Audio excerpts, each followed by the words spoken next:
Jana Mzanduka, mwendezaji wa bodaboda, nyote mnakaribishwa.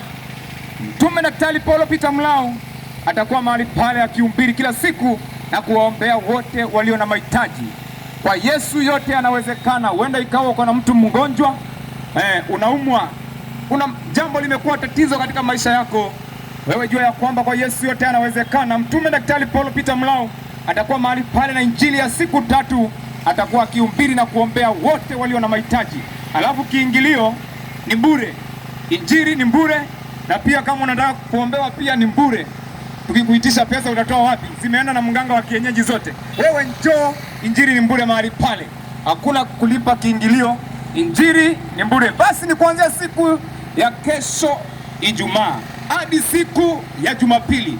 Mkutano wa injili utakuwa ukianza mapema saa 10 kamili jioni kila siku hadi saa 12:30 jioni. Nyote mnakaribishwa. Mtume Daktari Paulo Peter Mlau wa kanisa ya Redeemed Gospel Church JCC Likoni Mombasa anayo furaha kubwa kualika nyote wakaaji wa maeneo haya ya Harambee katika mkutano mkubwa wa injili utakaoanza siku ya kesho Ijumaa hadi siku ya Jumapili. Nyote mnakaribishwa. Ni maeneo ya feri pale uwanja wa Customs karibu na ofisi ya chifu. Basi karibuni nyote.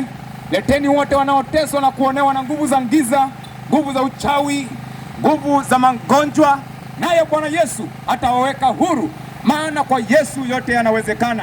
Huenda ikawa uko na jambo limekuwa tatizo katika maisha yako, wewe njoo kiwanjani. Mtume Daktari Paulo Peter Mlau atakuwa akihubiri kila siku na kuombea wote walio na mahitaji. Kwa Yesu yote yanawezekana. Hakuna jambo linaloshindikana kwa huyu Mungu. Nyote mnakaribishwa, uwe mama, uwe mzee, uwe kijana, uwe uko na dini ama hauna dini, uwe umeokoka, hujaokoka, kila mtu anakaribishwa mahali pale, na Bwana Yesu ataenda kukubariki unapoazimia kupatikana pale kiwanjani.